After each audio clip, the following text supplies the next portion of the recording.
Mula noong sinaunang panahon, ang mga demonyo ay ang pinakanakakatakot na nilalang na laging nananagumpay at tinutukso ang mga tao. Sa kanilang makapangyarihang lakas, kaya nilang gawin ang lahat ng hindi kayang gawin ng mga ordinaryong tao. Si Jungguon ay isang demonyong nabuhay sa loob ng 200 taon na laging nagtataglay ng anyo ng isang gwapong binata. Upang mapanatili ang kanyang walang hanggang buhay, napilitan siyang gumawa ng kontrata sa mga tao. Ngayon, 200 taon na ang lumipas, hindi pa rin nagbabago ang kanyang itsura. Ngayon ang araw ng pagtatapos ng kontrata at lumitaw si Jungguon mula sa dilim na ikinatakot ng pinuno ng gang.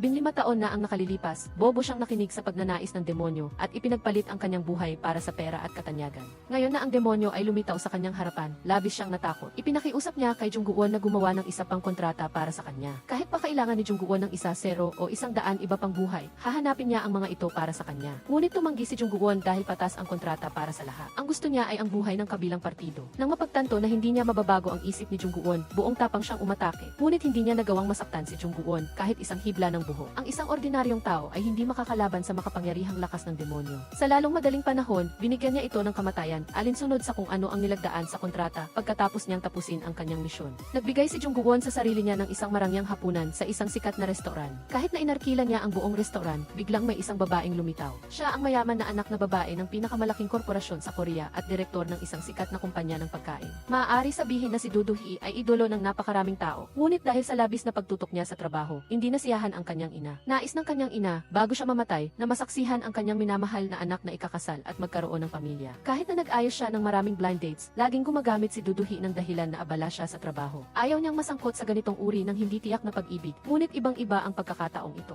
Para maaliw ang kanyang ina habang nagpapatingin, sumunod si Dudu Hee na makipag-blind date. Hindi niya alam na napunta siya sa maling lugar at pumasok siya ng walang pakialam. Hindi niya pinansin kung sino ang nasa harap niya at inakala niyang nagpapanggap lang ito. Sinabi niya ng diretsahan na kasal siya sa trabaho at wala siyang interes sa mga lalaki. Hindi pa siya tapos magsalita ng ibaba ni Jungguon ang pahayagan. Ang kanyang kagandahan ay kaagad na nakakuha ng pansin ni Dudu Hee. Naiirita si Jungguon na hindi niya alam kung saan nanggaling ang babaeng ito. Wala siyang pakialam kung ano ang ginawa niya o kung saan siya ikinasal. Kung gusto niyang magpakitang gilas tungkol sa kanyang personal na buhay, bigyan na lang niya si Jungguon ng password sa kanyang bank account. Sa unang pagkakataon sa buhay ni Dudu Hee, binaliwala siya ng isang lalaki sa ganoong paraan. Dahil sa kanyang pagiging mausisa, tinanong ni Dudu Hee kung nagkakilala na ba sila noon at kung bakit siya nito kinakausap ng walang galang. Para kay Jungguon, ang sangkatauhan ay mga ordinaryong nilalang. Nayamot si Dudu Hee, iniisip na kahit gwapo si Jungguon ay baliw naman ito. Ngunit dahil sa kanyang pangako sa ina na makikipag-blind date siya, nagtiis siyang manatili roon sa loob ng 30 minuto pa. Kahit gaano pa siya sinusubukang paalisin ni Jungguon, nanatili si Dudu Hee sa kanyang pwesto hanggang sa dulo. Biglang dumating ang isang grupo ng mga gangster upang guluhin ang restoran at hindi payagan si Jungguon na tamasahin ang kanyang cake. Nagalit si Jungguon dahil may naglakas loob na tumapak sa kanyang cake. Nandito sila para maghiganti para sa kanilang pinuno na pinatay ni Jungguon. Ang mga gangster na walang alam sa kanilang sariling lakas ay sumugod para atakihin si Jungguon gamit lamang ang isang pahayagan. Kinaya ni Jungguon na ikulong sila sa ibang dimensyon. Sa parehong sandali, si Dudu Hee na nasa banyo ay na-in-love sa kagandahan niya. Huminga siya ng malalim at paglabas niya, nakita niyang tapos na ang party. Kahit na birthday niya ngayon, hindi siya pinansin ni Jungguon. Bukod pa rito, walang awa siyang pinaalis ni Jungguon na ikinasakit ng damdamin ni Dudu Hee. Habang pabalik na siya sa bahay, hindi niya maintindihan kung ano ang nakita ng kanyang ina sa bastos na lalaking iyon. Kahit na hindi siya tunay na anak, mahal na mahal pa rin siya ng ina niya kaysa sa lahat sa pamilya. Ito ang dahilan kung bakit nainggit ang mga tunay na anak at laging naghahanap ng paraan para pabagsakin siya. Ang digmaan para sa mana ay isang karaniwang bagay sa mga mayayamang pamilya pagkatapos dumalo sa birthday party ng ina niya.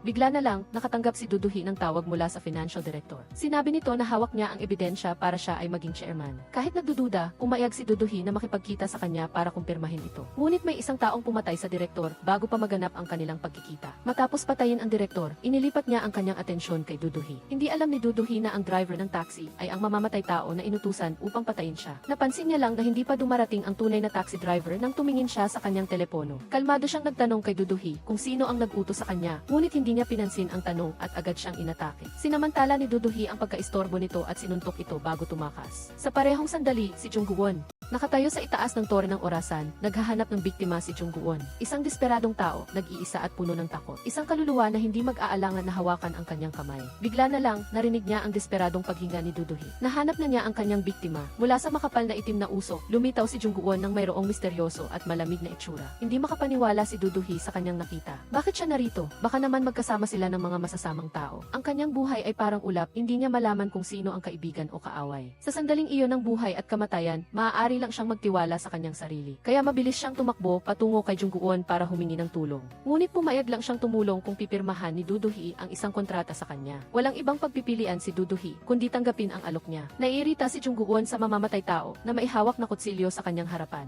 Dahan-dahan siyang lumapit dito habang nagmamadaling tumakas si Duduhi papunta sa kotse. Sa isang pitik lang, bumagsak ang salarin sa lupa. Nanginginig na tiningnan ni Duduhi ang lalaking dahan-dahang lumalapit sa kanya. Narito siya para kunin ang kanyang pirma tulad ng ipinangako. Nang malapit na siyang tapusin ang misyon, biglang sumugod ang kotse. Hindi maintindihan ng dalawa kung bakit biglang humina ang kanyang kapangyarihan. Pareho silang tumalon sa tubig para maiwasan ang direktang banggaan. Hindi niya inaasahan. Ang kanyang kapangyarihan ay nailipat na kay Duduhi. Ang tatak sa kanyang kamay ay tuluyan ng nawala. Nagulat si Duduhi nang makita ang tatak ng demonyo sa kanyang kamay. Mas nagulat pa siya nang makita si Jungguon sa kanyang tabi na inaalagaan siya. Inakala niya na hindi pa siya gising mula sa kanyang panaginip kaya nataranta siya. Sa harap ng kanyang sekretarya, nagkunwari si Jungguon na isang mapagmahal na kasintahan na nagpahiwatig ng pag-aalaga na hindi sanay si Duduhi. Nagtitiis si Jungguon ng lahat ng ito dahil gusto niyang makuha ang tatak sa kanya. Ngunit inakala ni Duduhi na nagpagawa siya ng isang murang tattoo habang lasing. Nataranta si Jungguon nang sinubukan niyang burahin ito sa kanyang kamay. Ginawa ni Jungguon ang lahat para hawakan ang kanyang kamay. Naiirita si Duduhi kaya tinaas niya ang kanyang kamay para suntukin si Jungguon. Ngunit sa lakas ng tatak, huminto ang kanyang kamay. Nang bitawan niya ang tatak, saka lang niya nasampal si Jungguon. Pinagsisihan ni Jungguon na iniligtas niya ito, ngunit si Duduhi ay hindi rin nagpabaya. Para silang aso at pusa, hindi nagkakasundo. Biglang tumunog ang alarm para sa kontrata. Kaya napilitan si Jungguon na umalis. Bago siya umalis, pinayuhan niya si Duduhi na alagaan ang tatak. Pagbalik ni Jungguon sa kanyang opisina, nakita niya ang manager na nagbabasa ng isang ipinagbabawal na libro tungkol sa mga demonyo. Nagalit siya dahil kinuha nito ang kanyang mga bagay ng walang pahintulot. Kahit na itinago niya ang libro ng maingat, nakita pa rin ito ng manager. Si Park Bok-gyu ay ang reinkarnasyon ng taong pinirmahan niya ng kontrata. Anuman ang kanyang buhay, palagi siyang nabubuhay sa kahirapan. Tuwing siya ay nasa pinakadesperadong sitwasyon, lumilitaw si Jungguon. Ngunit sa hindi malamang dahilan, naaalala niya ang kanyang nakaraang buhay at kinamumuhian niya si Jungguon dahil sa panlilin lang sa kanya na magdusa sa impyerno sa loob ng maraming taon. Ang walang kwentang demonyo ay parang isang masamang karma. Naging manager siya ng kumpanya ni Jungguon. Ang ipinagbabawal na libro ay naglalaman ng lahat tungkol sa pag-ira ng demonyo, kabilang na ang katotohanan na siya ay masusunog kung hindi siya makakapirma ng kontrata. Ngunit hindi iyon ang mahalaga ngayon. Inutusan niya ang manager na imbestigahan si Duduhi. Bigla, napansin ng manager na ang tatoo sa kamay ng kanyang boss ay nawala. Hindi katakataka na medyo kakaiba si Jungguon ngayon. Upang kumpirmahin ang kanyang hinala, mabilis na kinuha ng manager ang isang tasa ng tsaa at ibinuhos ito sa kanyang boss na isang ugali na niyang gawin. Sinubukang gamitin ni Jungguon ang kanyang kapangyarihan, ngunit hindi niya nagawa. Ang demonyo na kanyang pinaglilingkuran ay tuluyan ng nawalan ng kapangyarihan. Nag-aalala si Park Bok-gyu na mawawala na ang kanyang trabaho at na mayroon pa siyang utang sa kanyang bagong sasakyan. Maingat niyang tinanong kung ano ang nangyari. Sinabi lang ni Jungguon na ang tatak ay nailipat na sa kamay ng iba. Bilang isang demonyo na nabuhay sa katawang ito sa loob ng 200 taon, kahit na wala siyang kapangyarihan, ang pagkuha ng kaluluwa ay madali pa rin. Tiwala si Jungguon na makikipagkita sa lalaking pumirma sa kontrata. Sino ang mag-aakala na siya ay isa na ngayong National Wrestling Champion? Mag-isa siyang ibinato ni Gi Guangcheol na parang basura. Dahil sa kahihiyan, nagpa siya si Jungguon na turuan ang mga ito ng isang leksyon. Ngunit bago niya pa man matapos ang isang grupo, isa pang grupo ang dumating. Napilitan si Jungguon na gamitin ang kanyang alas. Pilit siyang tumalon sa bintana para makatakas. Hindi pa huli ang paghihiganti. Galit na nangako si Jungguon na babalik siya para turuan siya ng leksyon na hindi niya makakalimutan. Agad siyang tumakbo pabalik sa bahay at binuklat ang ipinagbabawal na libro. Ngunit walang naitalang kaso ng paglipat ng tatak sa ibang tao. Wala siyang ibang pagpipilian, kaya tinawagan niya si Duduhi para humingi ng kabayaran para sa mga pinsalang dulot ng aksidente. Nagkita sila sa shopping center na pag-aari ni Duduhi. Nabighani siya nang makita si Jungguon na dahan-dahang papalapit. Ngunit pagkatapos ng isang segundo, naglabas siya ng isang tumpok ng pera na ikinagulat ni Jungguon. Ito ay para maging kabayaran sa aksidente. Kahit na gusto niya ang pera, may iba siyang layunin sa pagpunta roon. Kailangan niya si Duduhi para magamit ang kanyang kapangyarihan. Tanging si Duduhi lang ang makakapagbigay sa kanya ng kanyang kahilingan. Napapayag si Duduhi sa matamis na salita ni Jungguon. Inakala pa niya na nanliligaw ito sa kanya, kaya pumayag siyang makipag-date. Biglang nagmaneho ng mabilis si Jungguon para makita ang wrestler kaninang umaga. Nakatayo ito at nakikipag-usap sa kanyang mga kasama na hindi alam na hinahanap siya ng demonyo.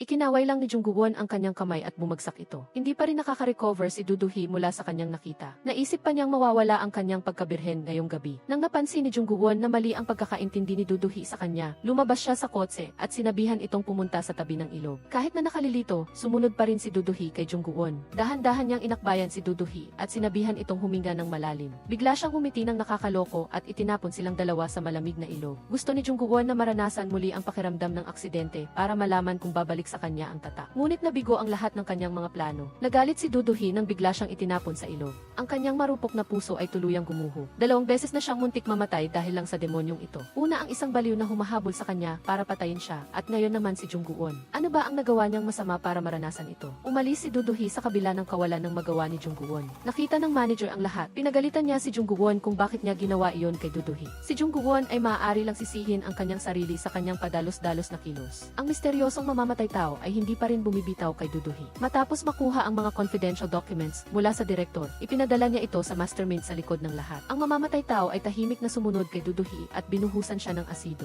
Sa kabutihang palad, dumating si Jungguon sa tamang oras at iniligtas siya. Natakot si Duduhi nang makita ang mga sugat sa kanyang katawan. Hindi niya inaasahan na ang taong nagtulak sa kanya sa tubig ay bigla na lang lilitaw para iligtas siya. Habang nag-aalala, hinawakan ni Jungguon ang kanyang kamay at sinimulan ang pagpapagaling ng kanyang katawan. Sa wakas, naniwala si Duduhi na isa siyang tunay na demonyo, kaya pala tama ang kanyang hinala sa simula pa lang. Pagkatapos nito, pumunta sila sa istasyon ng pulisya para magulat. Kahit na anong isip niya, hindi pa rin niya alam kung sino ang nasa likod nito. Habang naghihintay na ma-interview, bigla siyang nakita ni Jungguon ang isang kakaibang babaeng walang tirahan. Paulit-ulit niyang sinasabi ang tungkol sa bilog ng tadhana na nagsimulang umikot nang magkita silang dalawa. Ang naghihintay sa kanilang dalawa ay hindi isang masayang wakas. Sa daan pa uwi, tinanong ni Duduhi kung siya ba ay isang demonyo. Hindi ba't dapat ay tanggapin niya siya ay isang demonyo? Bakit niya tinawag ang sarili niya na demon? Hindi ba't parang mga Pokemon lang iyon? Nagalit si Jungguon dahil ang kanyang lahi ay isang supernatural na nilalang. Paano naman sila maihahambing sa walang kwentang mga iyon? Ngunit hindi mahalaga kay Duduhi kung siya ay isang anghel o isang demonyo. Ang mahalaga ay mayroon siyang superior na kapangyarihan at hawak niya ang kanyang totoo. Bigla, nagningning ang mga mata ni Duduhi sa isang matapang na ideya. Magkasama na tayo ngayon sa iisang tadhana, sabi niya. Upang magamit ang kanyang kapangyarihan, kailangan niyang magkaroon ng dahilan para mapalapit sa kanya. Kaya, inalok niya si Jungguon na maging kanyang personal na bodyguard. Hindi nasiyahan si Jungguon dahil siya ay isang demonyo. Kailangan niya pang protektahan ang mahinang mga taong iyon. Nang mapansin ni Duduhi na hindi siya naapektuhan sa kanyang mungkahi, nagbanta si Duduhi na kung may mangyari sa kanya, mawawala rin ang kanyang totoo. Nakita rin ni Jungguon na nasa panganib si Duduhi, kaya ang pagiging bodyguard ang tanging paraan upang mabuhay silang dalawa. Kahit na patuloy siyang tumatanggi na maging bodyguard, sinundan pa rin niya si Duduhi at protektahan siya. Ngayon ang unang araw ni Jungguon bilang isang opisyal na bodyguard. Dahil sanay siyang gumamit ng kanyang kapangyarihan, ang mga pang-araw-araw na gawain ay naging mahirap para sa kanya. Mula sa pagiging nasa tuktok ng food chain, ngayon ay naging utusan na siya ng isang tao. Bigla na lang, naamoy ni Park Bok-gyu ang nasusunog na amoy.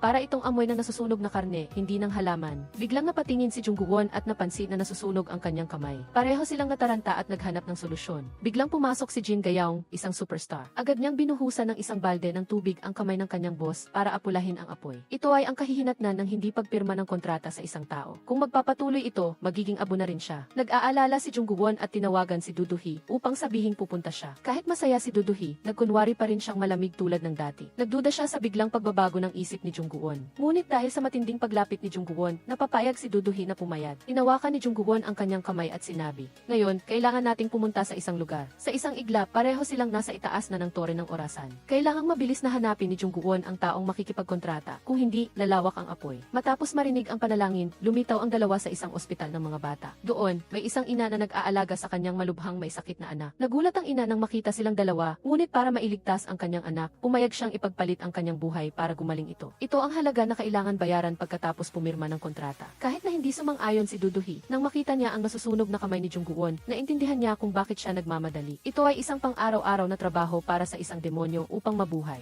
Ngunit sa paningin ng mga tao, wala itong pinagkaiba sa pagtulak sa kanila sa kamatayan. Nawala ng pag-asa si Duduhi at ayaw na niyang samantalahin si Jungguon. Alam ni Jungguon na sa sandali ng matinding panganib, kailangan din niya ang kanyang kapangyarihan dahil ang mga tao ay mas makasarili pa kaysa sa mga demonyo. Ngunit ang isip ni Duduhi ay nasa ulap, iniisip ang tungkol sa trabaho ng isang demonyo buong araw. Biglang lumitaw si Jungguon sa kumpanya at nagbago ang isip niya. Pagkatapos ng maraming pag-iisip, tinanggap niya si Jungguon bilang kanyang personal na bodyguard. Ayaw niyang samantalahin ang kanyang kapangyarihan, ngunit kailangan niya ng isang masamang tao para labanan ang isa pang masamang tao. Naging mausisa siya kung paano siya naging demonyo. Ito ba ay isang family business? Ngunit si Jungguon mismo, naiisip ni Jungguon kung bakit siya naging demonyo. Noon, isa rin siyang tao, ngunit nawala ang kanyang mga alaala nang siya ay naging demonyo. Marahil ay dahil sa kakulangan ng mga tauhan sa impyerno, kaya siya ang napiling maging demonyo. Bigla na lang, nakatanggap si Duduhi ng mensahe mula sa kanyang ina-inahan. Sinabi nito na oras na para siya ay umalis. Inakala ni Duduhi na naglalaro lang ito sa kanya tulad ng dati. Ngunit hindi. Nang dumating siya sa lugar, patay na talaga ang ina niya. Nagdurusa si Duduhi at niyakap ang kanyang ina-inahan habang umiiyak. Nakiusap siya kay Jungguon na iligtas ang kanyang ina, ngunit wala itong magawa. Kahit na mayroon siyang makapangyarihang lakas, hindi niya kayang buhayin ang mga patay. Kinabukasan, isinagawa ang marangyang libing para sa chairman. Ang pagkamatay niya ay isang malaking kawalan sa puso ni Duduhi. Mula pa noong bata siya, naranasan na niya ang sakit ng mawalan ng mahal sa buhay. Si Ju Cheon-sok ang nagligtas sa kanya mula sa mga gumuhong labi. Ngayon, muli siyang nasaksihan ang pag-alis ng kanyang pinakamamahal na mahal sa buhay. Ang makita ang kanyang kapatid na babae na nasasaktan ng ganoon ay hindi matitiis ni Jo Seok-hoon. Siya ang pangalawang tao sa pamilya na naging mainit sa kanya. Ang iba pang mga anak ay palaging sinisikap na saktan siya, lalo na ang panganay na anak na si No Seok-min na may ambisyon na maging bagong chairman ng korporasyon. Nagulat si Do-do-hee nang makita ang lahat na masayang nag-uusap sa libing ng kanyang ina. Bigla, ang libing ay naging isang social gathering para sa kanila upang aliwin ang kanilang sarili. Si Do-do-hee ay nagtago sa hardin na minahal ng kanyang ina. Biglang lumitaw ang anak ng kanyang nakatatandang kapatid na si No Seok-min at walang tigil siyang hinamon. Lahat ng ari-arian ay pagmamay-ari ng kanyang ama. Hindi lang iyon, naglakas loob pa siyang sabihin na ang araw na iyon ang pinakamasayang araw sa kanyang buhay. Nang magsusuntukan na silang dalawa, lumitaw si Jung-won para umawat. Ginamit niya ang kanyang mahika upang turuan ang bastos na batang iyon. Pagkaalis niya, kumalma si Do-do-hee at nagbukas ng kanyang puso. Upang matulungan siyang makita si Jo Cheon-sok sa huling pagkakataon, binihisan siya ni Jung-won ng isang magandang puting damit. Biglang may lumipad na paru-paro at lumapag sa kanyang tabi.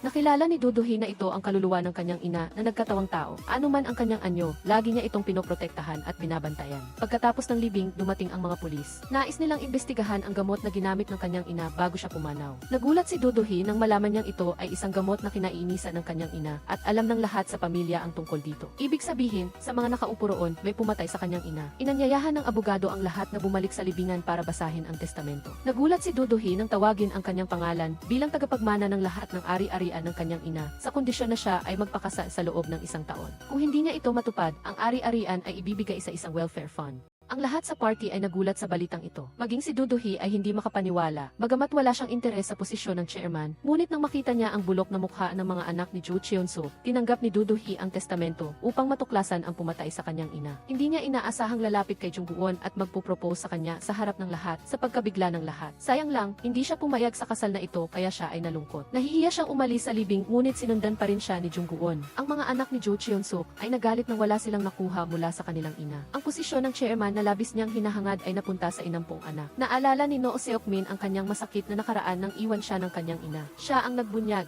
Inakusahan si No Seok-min na nagmamaneho ng walang ingat na nagdulot ng nakamamatay na aksidente. Kaya, kung ito ang kagustuhan ng kanyang ina sa pagkakataong ito, susundin niya ito hanggang sa huli. Sa kotse, dahil sa labis na hiya, sinabi ni Do-do-hee kay Jung-won na kalimutan ang kanyang sinabi. Iyon ay isang epekto lamang ng kanyang kawalan ng tulog. Anuman ang dahilan, walang pakialam si Jung-won. Kapag ayaw niya, ayaw niya. Nagalit si Do-do-hee sa sobrang kahihiyan na nagpahanga kay Jung-won. Bigla, nahulog niya ang liham na ipinadala sa kanya ng kanyang ina sa kotse. Hindi niya inaasahan na ang kanyang mga panlilibak ay narinig ni Jung-won mula sa labas. Nanginginig niyang kinuha ang liham at bumalik na parang walang alam. Bigla, tumunog ang doorbell at nagulat siya. Lumabas na si Jo Seok-hoon ay bumisita dahil nag-aalala siya sa kanyang kapatid. Upang matuklasan ang nasa likod nito, tinanggap niya ang testamento. Bagamat sinubukan siyang kumbinsihin ni Jo Seok-hoon, determinado pa rin siyang hanapin ang kanyang kaaway. Kapag nahuli ang kaaway, saka lamang siya magiging ligtas. Dahil hindi niya mabago ang isip ni Do-do-hee, tinanong ni Jo Seok-hoon kung bakit niya ipinoposahan si Jung-won. Bagamat walang damdamin, dahil iniligtas siya ni Jung-won ng ilang beses, nakaramdam siya ng kaligtasan. Bumalik si Jung-won sa kanyang opisina na inis. Ang kasakiman ng sangkatauhan ay walang katapusan.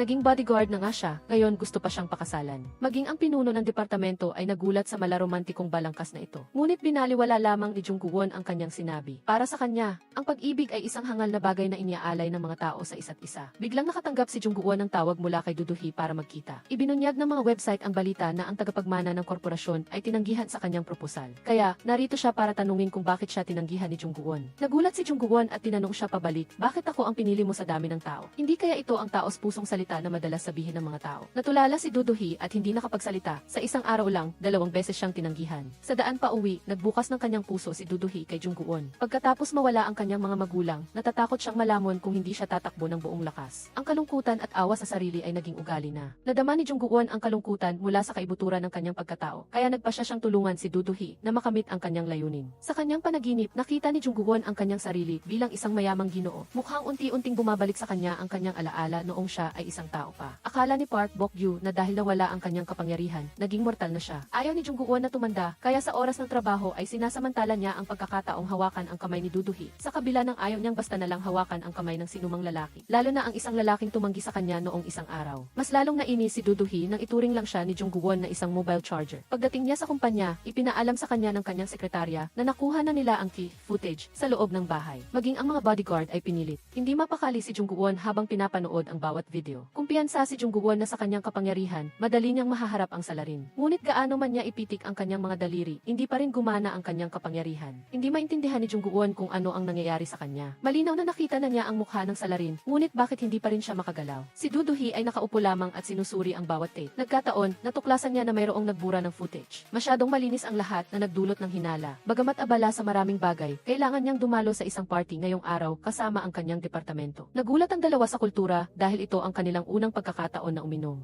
Habang nagbabanggaan ng baso ang lahat, sinamantala ni Jungguwon ang pagkakataon na hawakan ang kamay ni Duduhi para mag-charge. Hindi sinasadya, nakita ng kanyang mga kasamahan ang kilos na ito. Biglang tinanong ng lahat kung bakit tinanggihan niya ang direktor. Dahil sa kanyang pabigla-biglang sagot, napiko niya si Duduhi. Sa pagtatapos ng party, umalis si Duduhi mag-isa dahil sa sobrang galit. Walang sinuman sa kanila ang gustong magpatalo, pareho silang naniniwalang tama sila. Walang kamalay-malay si Jungguwon na sinusundan siya ng mga gangster. Nagpadala sila ng mga tao para hanapin ang kanyang impormasyon upang makapaghiganti. Kahit na siya ay isang makapangyarihang demonyo nang walang totoo, wala siyang pinagkaiba sa ordinaryong tao. Ang tanging paraan ay tumakas patungo kay Duduhi, napakabilis. Naabutan siya at pinalibutan ng mga ito. Sa dami nila, pinabagsak ng mga gangster si Jungguwon sa pinakamapanganib na sandali. Biglang lumitaw si Duduhi. Bagamat natatakot, humarap pa rin siya upang protektahan ang kanyang bodyguard. Nasiyahan si Jungguwon nang makita siyang tumakbo patungo sa kanya. Sa kapangyarihan ng totoo, nakapag-recover siya. Ang biglaang pag-atake ay unti-unting naging dance floor ng demonyo. Automatikong sumayaw ang mga katawan ng mga gangster sa tugtog habang hinaharap sila ni Jungguwon. Matapos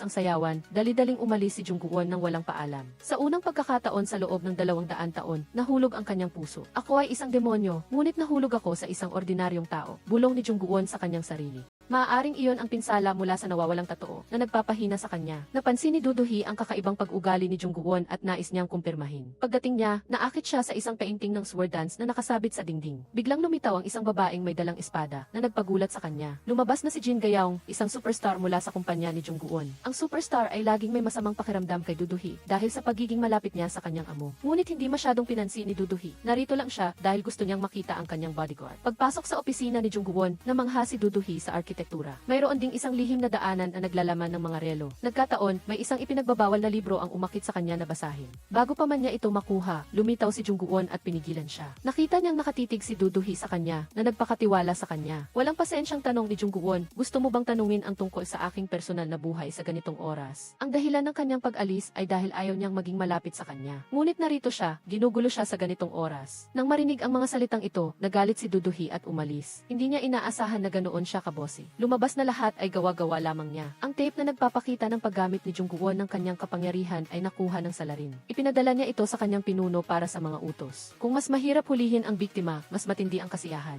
Basta't wala siya roon. Madali niyang haharapin si Duduhi. Bagamat galit si Duduhi sa kanya, kailangan pa ring tapusin ni Jungguwon ang kanyang trabaho bilang bodyguard. Ang tensyon sa pagitan nilang dalawa ay napapansin ng lahat. Bigla, may isang estranghero na nakatakip ang mukha ang lumitaw sa opisina. Dahan-dahan siyang lumabas sa likod ni Duduhi, ngunit pinigilan siya ng sekretarya. Akala ng lahat ay siya ang pumatay kay Duduhi, ngunit hindi. Nakilala ni Jungguwon na ito si Park Bok-gyu. Dahil sa pag-aalala sa kanyang amo, nagkaila siya para maghatid ng pagkain. Lahat ng atensyon ay nakatuon kay Park Bok-gyu, kaya walang nakapansin sa salarin na nagmamasid mula sa malayo. Ngayon ang araw ng halalan para sa pansamantalang chairman. Dahil hawak niya ang mahinang puntos ng mga shareholder, nakakuha si No Seok-min ng nakararaming boto. Hindi ito ikinatuwa ni Duduhi dahil ang kumpanya ay iniwan ng kanyang ina. Alam niya na kung hahayaan ang isang tulad niya na mamuno, malapit nang masira ang kumpanya. Upang maiwasan ang pinakamasamang sitwasyon, inimbestigahan ni Joo Seok-hoon ang financial report. 2 taon na ang nakakaraan at natuklasan ang kahina-hinalang puntos. 2 taon na ang nakakaraan, niloko ng korporasyon ang accounting upang burahin ang bakas ng panunuhulisang karaniwang paraan ng pag-iwas sa buwis. Ngunit ang nakababahala kay Joo Seok-hoon ay ang bodyguard ng kanyang kapatid. Pakiramdam ba niya ay hindi komportable na laging may kasama siyang ganoon? Malamig na sumagot si Duduhi. Trabaho lang ito. Ang kakaibang pagmamahala ng magkapatid ay nagpababa sa loob ni Jungguwon. Sa buong biyahe pa uwi, tinitigan niya si Duduhi at nahuli siya. Kahit anong gawin niya, mananatili siyang walang pakialam at hindi na magkakaroon ng mga ilusyon. Nagpunta silang dalawa sa istasyon ng pulisya, ngunit hindi pa rin natuklasan ang impormasyon ng salarin. Ang plaka ng sasakyan at ang mukha ay peke. Alam ni Duduhi na hindi siya makakaasa sa pulisya, kaya mapanganib niyang ginamit ang kanyang sarili bilang pain salarin para lumabas ang salarin. Nakita ni Jungguon ang malungkot niyang mukha sa kotse at hindi siya mapakali. Napakalaking responsibilidad ang dinadala niya mula sa maraming panig. Para mapabilis ang paghahanap sa salarin, nagpa siya si Jungguon na gamitin ang kanyang kapangyarihan.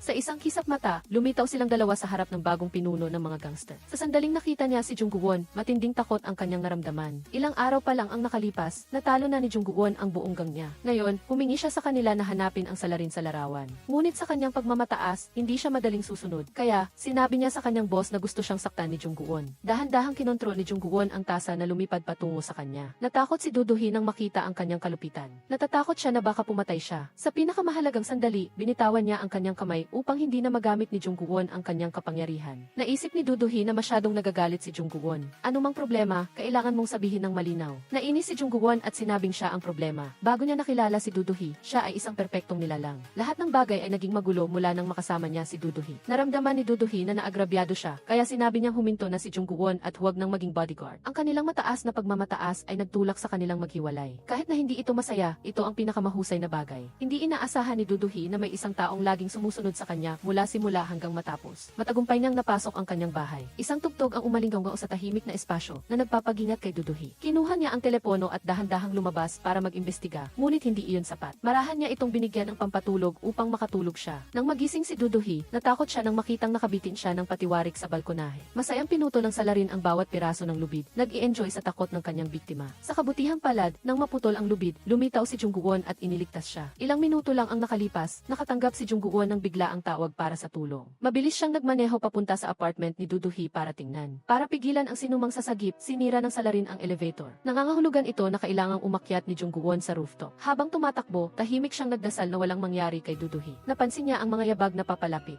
Mabilis siyang nagtago sa isang sulok at nagmasid. Natuwa siya nang makita silang dalawa na nakabitin sa balkonahe. Sa isang malamig na saksak ng kutsilyo, itinulak ng salarin ang dalawa pababa. Ngunit ang hindi niya inaasahan, si Jungguon ay isang demonyo na may supernatural na kapangyarihan. Sa isang pitik lang ng daliri, nailipat niya silang dalawa sa emergency exit. Umiyak nang umiyak si Duduhi at niyakap ng mahigpit si Jungguon. Ngayon lang nakarating si Joo Seok-hoon at nasaksihan ang lahat. Hindi makapaniwala si Joo Seok-hoon kung bakit lumitaw ang kanyang kapatid sa hagdanan. Matapos suriin ang security camera sa silid, napansin ni Duduhi na hindi ito ang parehong tao noong nakaraang beses. Ngunit isang pilat sa likod ng liig ang nagpaalala sa kanya ng driver noong nakaraang beses. Ipinakita nito na nagkaila siya bilang ibang tao upang magawa ang krimen. Tinawagan ni Joo Seok-hoon si Jungguon at kinausap ng pribado. May tinatago ba kayong dalawa sa akin? Si Duduhi ay nakatali ng malinaw sa balkonahe. Bakit siya lumitaw sa hagdanan? Ngunit sinabi ni Jungguon na kung siya ay mausisa, tanungin niya si Duduhi. Kung hindi magsalita si Duduhi, ibig sabihin ay ayaw niyang malaman ng kanyang pinsan. Ang relasyon nilang dalawa ay hindi lamang magkapatid. Lahat ng ginagawa niya ay nagpapabahala kay Joo Seok-hoon. Kumpiyansa si Jungguon na kasama na niya si Duduhi ngayon upang protektahan siya. Kaya, hindi na kailangang mag-alala pa si Joo Seok-hoon ng walang saysay. Hindi pa lubos na nakakabangon si Duduhi mula sa pag-atake kanina. Dahan-dahan siyang lumabas at tumayo sa balkonahe kung saan siya nakabitin. Kahit sinasabi niyang ayos lang siya, lubos na siyang pagod. Masyado niyang minamaliit ang kamatayan noon at nang malapit na siyang pumasok sa tarangkahan ng impyerno, saka lang niya naintindihan kung gaano ito katakot. Matagal na siyang gumagala sa paligid niya. Ang salarin ay maaaring sinuman na nakikilala niya araw-araw. Pinayuhan siya ni Joo Seok-hoon na huwag nang makipaglaban mag-isa. Biglang nagulat si Duduhi nang mag-propose si Joo Seok-hoon sa kanya. Isang mainit na boses ang narinig, dahan-dahang lumapit si Jungguon at inilahad ang kanyang mga kamay sa kanya. Hayaan mo akong gawin ang kasalang iyon. Sa harap ng bigla ang proposal ang dalawang lalaki, nalito si Duduhi. Hindi pa ito ang oras para isipin niya ang tungkol sa kasal. Kaya, humingi si Duduhi ng mas maraming oras upang pag-isipan ang proposal na ito.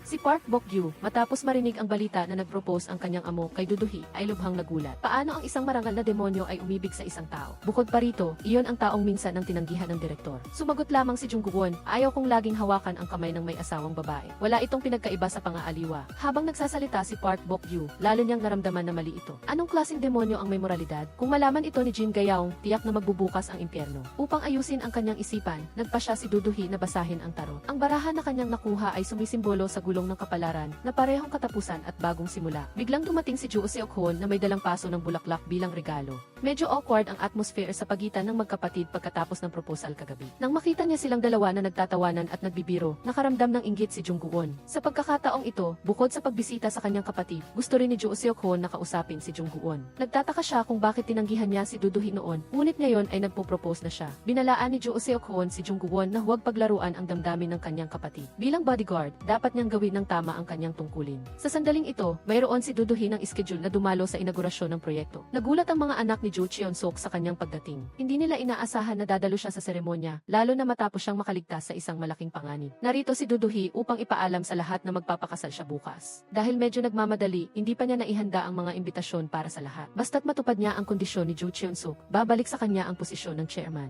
Biglang, nakita ni Duduhi ang anino ng salarin kagabi. Ang putok ng mga paputok ay nagpatakot sa kanya at umatras siya. Sa kabutihang palad, napansin ito ni Jungwon at pinuntahan siya para aliwin. Ngayon ang araw kung kailan isusuot ni Duduhi ang pinakamagandang wedding dress. Bagamat ito ay isang mahalagang araw, wala na si Ju Cheon-soo. Sa kanyang isip, naroon pa rin ang boses ng kanyang ina. Ang pamilyar na pagrereklamo ng kanyang ina ay patuloy na narinig na nagpakilos kay Duduhi. Unti-unting dumaloy ang mga luha ng kaligayahan sa kanyang pisngi. Ang pinakamalaking hiling ng kanyang ina ay nagawa na niya ngayon. Ang dahan-dahang pumasok si Duduhi sa islet, kasama ang naghihintay na si Jungwon. Nag-propose siya dahil ayaw niyang makitang mawala si Duduhi. Bagamat ito ay isang kontratang kasal lamang, kailangan nilang dalawa na gampanan ang kanilang mga tungkulin. Ang araw ng pagtatapos ng kontrata ay ang araw kung kailan makakamit ng magkabilang panig ang kanilang mga layunin. Lubos na nabigo si Jo Seok-hoon nang siya ay tanggihan, ngunit binati pa rin niya ang kanyang kapatid. Para sa kanya, si Jo Seok-hoon ang pinakapinagkakatiwalaang tao. Nang makita ni Jungwon na pinalilibutan ng kanyang karibal ang kanyang bagong asawa, mabilis siyang lumapit upang ipahayag ang kanyang pagmamay-ari. Binalaan niya si Jo Seok-hoon na huwag gamitin ang malandingang tingin sa asawa ng ibang tao. Bagamat ito ay isang kontratang kasal, upang maiwasan ang chismis, kailangan pa rin nilang dalawa na magsama sa isang bahay. Pagpasok pa lang ni Jungwon sa pinto, nag-ingat siya dahil inakala niyang may nakapasok sa bahay. Hindi ito maaaring maging gulo ng walang dahilan. Lumabas na ito ang pakiramdam ng pamumuhay kasama ang isang asawa. Naiinis siyang ginamit ang kanyang kapangyarihan upang gawin ang gawaing bahay para sa kanya. Nagising si Jungwon at biglang nakarinig ng ingay mula sa sala. Nang lumabas siya, namangha siya sa ganda ni Duduhi. Gaano man siya magpaliwanag, kailangan niyang arestuhin ang salarin kasama niya ngayon. Ang taong pinakakinahinalaan ni Duduhi ay ang anak ni No Seok-min. Laging tinitingnan siya nito nang may mabagsik na tingin ng isang mamamatay tao. Para sa kanya, ang pagpatay ay hindi nakakatakot. Isang malupit na tao na handang gawin ang anumang bagay upang makamit ang kanyang layunin. Sinundan nilang dalawa ang bakas. Dumating siya sa isang underground station dahil ang kanyang amateur na kakayahan sa pagsubaybay ay nagpahayag na may sumusunod sa kanya. Dahan-dahan siyang lumapit sa pinagtataguan ng dalawa upang suriin. Sa hindi inaasahang pagkakataon, hindi na gumana ang kapangyarihan ni Jungwon. Upang maiwasan ang pagdududa, dahan-dahan niyang ibinigay kay Duduhi ang kanyang unang halik. Sa kabutihang palad, umalis siya nang makita ang magkasing puso. Kahit na ipinapakita niya ang kanyang kawalang interes, ang puso ni Duduhi ay gumalaw sa biglaang halik. Hindi maintindihan ni Jungwon kung bakit ganito ang kanyang kapangyarihan. Malinaw naman na gumagana pa rin ito. Nasaan ang problema? Pagkatapos mag-isip ng mabuti, naisip ni Jungwon na nang mahulog siya sa tubig, ang kanyang kapangyarihan ay nagkaroon din ng problema. Malamang na ang problema ay kay Duduhi, nang biglang magbago ang lugar ng totoo. Kinabukasan, tumawag si Jo Seok-hoon upang makipagkita kay Duduhi. Seryoso ang mukha ni Jo Seok-hoon, kaya inakala ni Duduhi na may nangyaring masama. Lumabas na inimbestigahan niya ang pagkakakilanlan ni Jungwon at ang pundasyon sa likod ng pinagtatrabahuhan nito. Sinubukan ni Jo Seok-hoon na ipahiwatig na si Jungwon ay umiral na ng mahigit 100 taon mula nang maitatag ang pundasyon. Napagtantong malapit ng mabunyag ang sikreto ng kanyang asawa. Umiti lang si Duduhi at sinabing iyon ay dahil lamang sa sobrang lakas ng pamilya ni Jungwon. Hindi pa rin nawawala ang pagdududa ni Jo Seok-hoon tungkol sa pagkakakilanlan ni Jungwon, lalo na pagkatapos makita ang kakaibang ekspresyon ng kanyang kapatid na babae. Mas naging sigurado siyang may itinatago ang dalawa. Nagpasya si Jo Seok-hoon na hanapin si Jungwon upang kausapin ito dahil sa seryosong paraan ng kanyang pagsasalita. Kaya't hula na ni Jo Seok-hoon na hindi tao si Jungwon. Nagulat si Jungwon sa tanong niya. Sinubukan niyang magdahilan pero habang mas nagsasalita siya, mas lalo itong lumalabas na nagpatibay sa hinala ni Jo Seok-hoon. Kahit hindi siya umamin, babantayan na siya ni Jo Seok-hoon mula ngayon. Kung sasaktan ni Jungwon ang kanyang kapatid, ibubunyag niya ang sikretong ito sa buong mundo. Kahit walang kapangyarihan, may matinding kakayahang manggulo si Jo Seok-hoon. Patuloy siyang gagawa ng gulo upang wala ng oras si Jungwon na magprotekta. Kahit isang anay ay kayang pabagsakin ang isang bahay. Ang kasal ni Jungwon ay nagpahina kay Jin Gayaw. Dati, kinailangan ni Jin Gayaw na mamuhay kasama ang kanyang problemadong ama. Handa siyang ibenta ang kanyang kaluluwa sa demonyo para sa pera sa pagsusugal. Dumating ang takdang panahon ng kontrata at iyon din ang unang araw na nakilala ni Jin Gayaw si Jungwon. Si Jungwon ang nagligtas sa kawawang bata mula sa impyernong buhay. Kaya't si Jin Gayaw ay handang sumunod sa kanya hanggang ngayon. Hanggat malapit lang siya kay Jungwon, gagawin ni Jin Gayaw ang lahat. Ngunit ang nag-iisang pinagmulan ng buhay ni Jin Gayaw ay nagpakasal. Sa kalasingan, si Jin Gayaw ay gumala ng walang direksyon sa kalye. Nakita siya ng mga nambubuli at lumapit upang manligaw.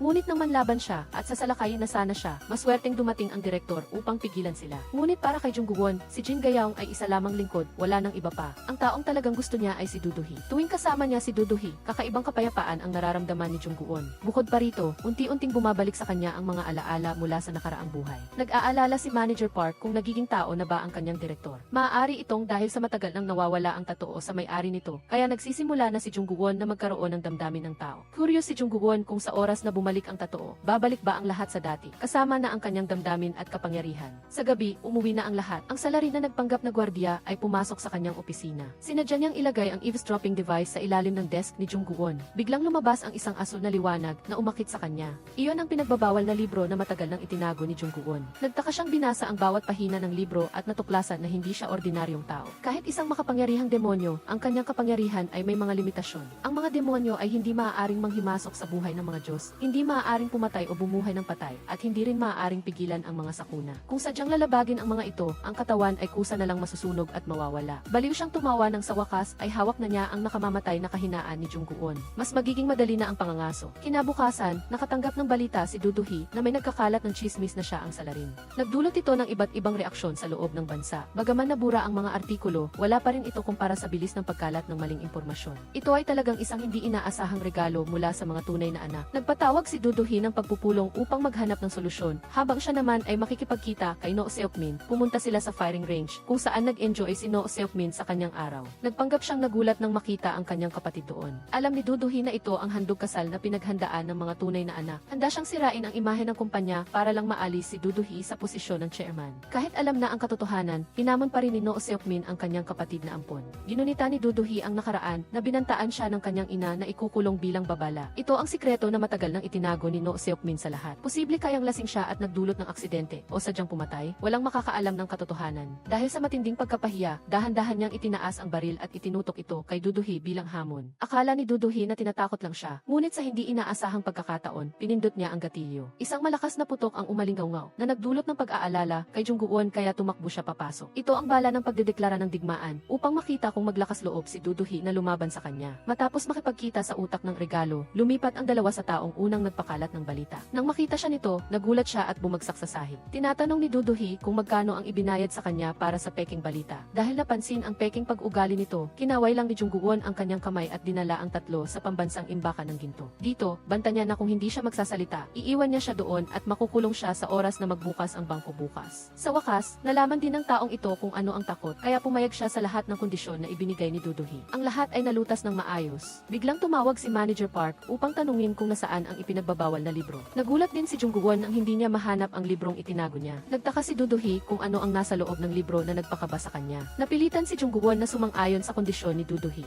Kung gustong gamitin ang kakayahang makahanap ng mga bagay, kahit pa 6 na beses pa niyang baliktarin ang kwarto, hindi pa rin niya makita ang libro. Hindi inaasahan ni Jungguwon na ang buong pag-uusap ay pinakikinggan, maging ang recording ng laban niya sa mga gangster, o ang libro ay nasa kamay ng utak ng masamang balak. Talagang inutusan niya ang kanyang mga tauhan na asikasuhin si Jungguwon. Kung mapapatay niya si Jungguwon, magiging bagong demonyo siya. Matapos ihatid ang kanyang minamahal na asawa sa bahay, kailangan bumalik ni Jungguwon sa opisina. Hindi inaasahan ni Duduhi na pagkaalis ni Jungguwon, agad siyang inaresto ng pulisya. Inaresto nila siya sa utos ng kanilang nakakataas dahil sa hinalang siya ang pumatay sa kanyang ina. Nagsimula nang umikot ang gulong ng kapalaran, nagsisimula pa lang ang lahat. Dali-daling lumabas si Jungguwon nang marinig ang balitang nawawala ang kanyang asawa. Hindi niya inaasahan na naghihintay na ang salarin sa isang ambush. Nang hindi nakatingin si Jungguwon, lumapit ang salarin at sinaksak siya sa puso. Kahit anong gawin niyang paglaban, bilang isang ordinaryong tao, walang nagawa si Jungguwon. Tuwang-tuwa ang salarin habang nakikita ang biktima na walang magawa sa lupa. Bagamat nasa panganib ang kanyang sarili, nag-aalala pa rin siya kay Duduhi. Gamit ang huling lakas niya, nilabanan niya ang mamamatay tao. Sa pinakamahalagang sandali, dumating si Manager Park at iniligtas siya. Bago tuluyang mawalan ng malay, nakita niya ang tunay na mukha ng salarin. Nakarating na kay Duduhi ang balitang kritikal ang kondisyon ni Jungguwon. Nagmamakaawa siya sa inspektor na hayaan siyang iligtas ang kanyang asawa. Kung malalangan pa sila, maaaring tuluyan na siyang mamatay. Ang buhay ni Jungguwon ngayon ay parang kandila sa hangin, maaaring mamatay anumang oras. Ginawa na ng mga doktor ang lahat ng makakaya nila, ngunit ang sugat ay napakalalim at delikado, kaya mahihirapan siyang makaligtas. Lubos na nabigla si Duduhi nang makita siyang nakahiga mahiyaga at halos hindi na humihina. Agad siyang lumapit at inabot ang kanyang kamay upang hawakan, ngunit hindi nagising si Jungguon. Nabigla si Duduhi nang maisip na huli na siya. Palagi siyang pinoprotektahan ni Jungguon, ngunit ngayon, habang umiiyak si Duduhi at bumagsak, suminag ang marka. Dahan-dahang nagising si Jungguon mula sa kanyang walang hanggang pagkakatulog. Kahit malubha ang kanyang sugat, may lakas pa rin siyang biruin siya. Nang makita siyang umiiyak, hindi siya matahimik na ipikit ang mga mata. Nagalak si Duduhi nang makitang gising na ang kanyang asawa. Matapos obserbahan ni Joo Seok-hoon, napagtanto niya na ang totoo ang pinagmulan ng kapangyarihan ni Jungguon. Ngunit ngayon na ang oras para bumalik si Duduhi sa istasyon ng pulis. Ayaw niyang umalis ngunit kailangan niyang bumalik. Sa kanyang panaginip, nakita ni Jungguon ang kanyang katawan na nasusunog sa apoy ng impyerno. Ang matinding sakit ay dumating na nagpatumba sa kanya sa isang iglap. Lalong lumalakas ang apoy at malapit nang lamunin ang kanyang isip. Sa hindi inaasahang pagkakataon, ang tawag ni Manager Park ang nagpagising sa kanya. Nagulat siya nang hindi niya makita ang kanyang asawa. Sa oras na ito, naibabasura na rin ang warrant of arrest. Nakakaalis na si Duduhi sa istasyon at nakadalaw na sa kanyang asawa. Bagamat katatakas lang niya mula sa bingit ng kamatayan, hindi pa rin nagbabago ang ugali ni Jungguon. Nagiging masunurin lang siya kapag nakikita niya si Duduhi na naroroon. Ayaw niyang manatili sa ospital buong araw ng ganito, basta't nasa tabi niya si Duduhi para na siyang ginagamot. Bilang isang marangal na demonyo, si Jungguon ay kailangang maghiganti. Gusto niyang hanapin agad ang taong sumaksak sa kanya, ngunit pinigilan siya ni Duduhi. Kahit may kapangyarihan siya, bahagi pa lang ang kanyang paggaling. Napakadelikado kung hahanapin niya ito ngayon. Sa kabila ng pagpigil, gusto pa rin ni Jungguon na sundan at protektan ang kanyang asawa. Walang nagawa si Duduhi, kundi sundin ang gusto niya, mag-asawa na sila ngayon. Kaya pwede siyang mag-charge anumang oras, kahit saan. Lahat ng balita tungkol kay Duduhi bilang suspect ay opisyal ng pinabulaanan. Pagkatapos ng pag-atake kay Jungguon, naging mas positibo ang publiko. Ngunit tila hindi pa rin nawawala ang bangungot ni Jungguon tungkol sa pagkasunog. Ang pakiramdam na nasusunog ang bawat dulo ng kanyang daliri ay napakatotoo, kaya natakot siya. Sa unang pagkakataon sa kanyang buhay, naramdaman niya ang takot ng tao. Upang aliwin ang kanyang sarili, inisip niya na kapag bumalik ang kanyang kapangyarihan, magiging normal na ang lahat. Nang wala siya sa opisina, kinausap ni Jin Gayaong si Duduhi. Galit ang superstar dahil sa tingin niya ay ginagamit ni Duduhi ang kanyang direktor. Dahil kay Duduhi, muntik nang mawala ng buhay si Jungguon. Nakonsensya si Duduhi dahil siya ang sanhi ng lahat. Pinag-isipan niya ng husto ang mga sinabi ni Jin Gayaong. Dapat ba niyang ipagpatuloy ang laban na ito? Tama bang isakripisyo ang iba para sa personal na layunin? Naranasan na ni Duduhi na mawala ang kanyang mahal na pamilya, kaya sa pagkakataong ito, ayaw niyang may magsakripisyo. Kinabukasan sa pulong ng Board of Directors, tumayo si Duduhi at idineklara ang kanyang pagtalikod sa pagiging kandidato para sa chairman. Nagulat si Jungguon dahil hindi niya ito pinag-usapan sa kanya. Nagtaka si Jungguon kung ano ang dahilan ng ginawa niya. Maging ang mga tunay na anak ay hindi inaasahan na ganoon kadali siyang susuko. Mayroon ba siyang ibang plano na itinatago? Nagagalak si No Seok-min na nagpasya ang kanyang kapatid ng matalino. Ang posisyon ng chairman ay mapupunta na sa kanya. Tinanggap ni Duduhi na talikuran ang lahat upang protektahan ang kanyang bagong kaligayahan. Ayaw niyang mapahamak ang kanyang mga mahal sa buhay. Kahit pa kailangan niyang magsinungaling o itakwil si Jungguon, handa si Duduhi. Walang awa niyang sinabi na si Jungguon ay mahina na ngayon na hindi na niya kayang protektahan ang kanyang sarili. Dapat nang matapos ang laban dito. Hindi makapaniwala si Jungguon sa narinig niya. Agad siyang lumapit kay Joo Seok-hoon para tanungin ang lahat. Sigurado siyang nasabi na niya ang lahat kay Joo Seok-hoon, ngunit maging si Joo Seok-hoon ay hindi rin nakakibo si Joo Seok-hoon nang magpasya ang kapatid niya. Ginawa ni Duduhi ang lahat para kay Jungguon dahil takot siyang mawala si Jungguon habang buhay. Nang malaman ang katotohanan, dali-dali siyang tumakbo para hanapin si Duduhi. Nagulat si Duduhi nang makita ang kanyang asawa. Nagmakaawa si Jungguon na huwag niyang sukuan ang lahat at simulan muli ang laban na ito. Ito ang pinakamabuti para sa kanilang dalawa. Dahan-dahan siyang lumapit at binigyan siya ng isang mainit na halik na nagtanggal sa kanyang malalim na pag-iisip. Nagulat si Duduhi nang sa wakas ay bumalik ang kapangyarihan ni Jungguon. Unti-unting bumalik ang lahat sa dati. Mas nagiging matamis ang kanilang pag-ibig mula sa kontratang kasal hanggang sa totoong pag-ibig. Lahat ay nangyari ng natural.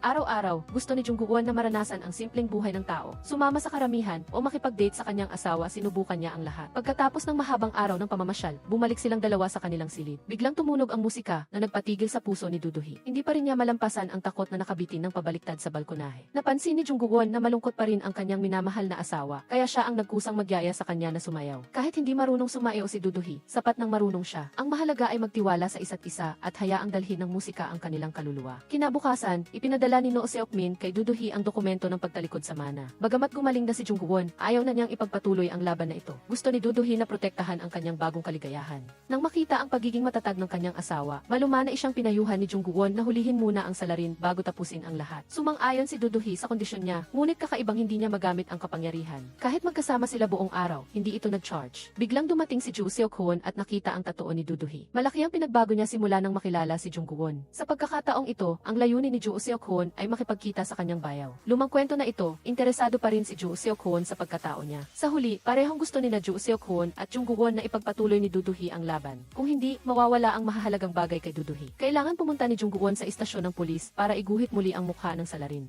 Nahubog ang larawan sa pamamagitan ng kalahati ng mukha na nakita niya. Malapit nang matapos ang tagutaguan. Hindi pa tapos sa istasyon ng pulis si Manager Park nang ibalita niya na may gulo sa opisina. Dumating ang mga ligaw na aso para linisin ang lugar upang mapahanga si Jungwon. Gusto nilang sumunod sa bagong malaking kapatid at, sa pagkakataon, ang mga walang trabaho na grupo ay walang ginagawa. Inutusan sila ni Jungwon na hanapin ang salarin. Kung hindi nila ito mahahanap, wag na silang magpakita sa kanya kailanman. Sa napakaraming puwersa at masigasig na espiritu ng mga manlalaro, hinukay nila ang lahat ng mga kuta para mahanap ang salarin. Wala siyang kamalay-malay na natukoy na ng pulisya ang kanyang pagkakakilanlan. Biglang nagpadala ng mensahe ang boss na utos na patayin niya ang lahat ng damo, ngunit hindi niya sinabi na ang damo dito ay ang sarili niyang buhay. Ang isang nabigong mamamatay tao, kay Duduhi, ay isang baliw na walang tigil sa pag-iisip. Ang kanyang kasiyahan ay ang masaksihan ang pagpapahirap sa biktima. Nang maramdaman niyang wala na siyang silbi, walang awang lumapit si No Seokmin at sinakal ang mamamatay tao. Ngunit sa huling sandali, hinayaan niya itong makatakas. Huli na nang matuklasan niyang siya ay pinagtaksilan. Ginamit ni No Seokmin ang gasolina na binili niya upang sunugin ang buong bahay. Sinindihan ng apoy na nagtulak sa mamamatay tao sa impyerno. Nakaramdam si No Seokmin ng kagalakan habang pinapanood ang biktima na naghihirap. Simula pa lang, kinamumuhian na niya. Kinamuhihan niya ang maruming dugo na dumadaloy sa kanyang mga ugat. Nasaksihan niya mismo ang maruruming kasalanan ng kanyang ina, kaya't lalo siyang naging masama at ngayon ay ang kanyang anak naman ang nilalason niya. Siya mismo ang nagpalit ng gamot ng kanyang ina. Ang isang tunay na demonyo ay personal na nagpadala sa kanyang ina sa kabilang buhay. Kinabukasan, natagpuan ang pinagtataguan ng suspect, ngunit huli na ang pulisya dahil naging abo na lamang ang lugar. Sinunog siya sa impyerno. Ang kakaiba rito ay may sumaksak sa kanyang puso bilang babala. Pinaghihinalaan ni Jungwon na ang pangyayaring ito ay may kaugnayan sa pagkawala ng kanyang ipinagbabawal na libro. Agad siyang bumalik sa opisina at natuklasan ang nakatagong listening device. Ang kanyang tunay na pagkakakilanlan ay nabunyag na. Hindi inaasahan ni Jungwon na ang salarin ay nagtatago sa likod ng pagkamatay ng berdugo. Bukas ay kabilugan ng buwan, ang araw kung kailan babalik ang kanyang kapangyarihan. Pinayuhan siya ni Manager Park na magtiis pa ng isang araw upang bumalik ang lahat sa normal. Biglang huminto ang lahat ng orasan sa lihim na lugar ni Jungwon. Ito ay walang katulad na nangyari sa nakaraan. Nagmadaling pumunta si Jungwon sa ospital upang magpa-check up. Hindi niya akalain na ang lahat ng kanyang pinirmahan ng kontrata ay nagkaroon ng backfire. Hindi na nagiging pabago-bago ang kanyang kapangyarihan, tuluyan na itong nawala sa desperasyon. Galit na galit si Jungwon na kinausap ang Diyos para sa karagdagang impormasyon. Sa kanyang paningin, isa lang siyang mahirap na pulubi, ngunit sa mata ng iba, isa siyang marangal na ginang. Siya ang nagpabago sa kanya upang maging demonyo, ang pinakamakapangyarihang nilalang sa lahat ng supernatural na nilalang. Hiningi ni Jungwon na ibalik sa kanya ang kanyang kapangyarihan, ngunit ibinigay niya ito sa kanya nang hindi naman kinuha. Ang kapangyarihan ay nawala lang sa may-ari nito ng napakatagal, kaya unti-unting nawala ang kapangyarihan at pati na rin ang kanyang buhay. Nagtaka si Jungwon kung may paraan upang mabawi ang kanyang kapangyarihan, ngunit mayroon lamang isang paraan upang maibalik ito sa may-ari. Ang taong may tatak ay kailangang mawala na nangangahulugan na. Para kay Jungwon, kailangang mamatay si Duduhi upang bumalik ang kanyang kapangyarihan. Isang araw na lang ang nalalabi hanggang sa kabilugan ng buwan. Kung hindi mamamatay si Duduhi, magiging abo si Jungwon. Galit na nagtanong si Jungwon kung bakit ginawa ito ng Diyos sa kanya, ngunit ito na ang orihinal na tadhana nilang dalawa. Ito ang resulta ng hindi mabilang na pagpipilian na ginawa nila. Kasabay nito, nakipagkita si Jo Seok-hoon sa mananayaw ng espada, si Jin Gayaong. Ibinunyag ni Jin Gayaong na ang kanyang boss ay isang nakatagong demonyo. Bagaman pinaghihinalaan na ito ni Jo Seok-hoon, labis siyang nabigla nang marinig ang katotohanan. Kung gayon, alam ni Duduhi na demonyo siya, ngunit bulag pa rin siyang sumusunod. Upang maging mas kaakit-akit ang kwento, sinabi ni Jin Gayaong na ang panlilinlang ay ang forte ng mga demonyo.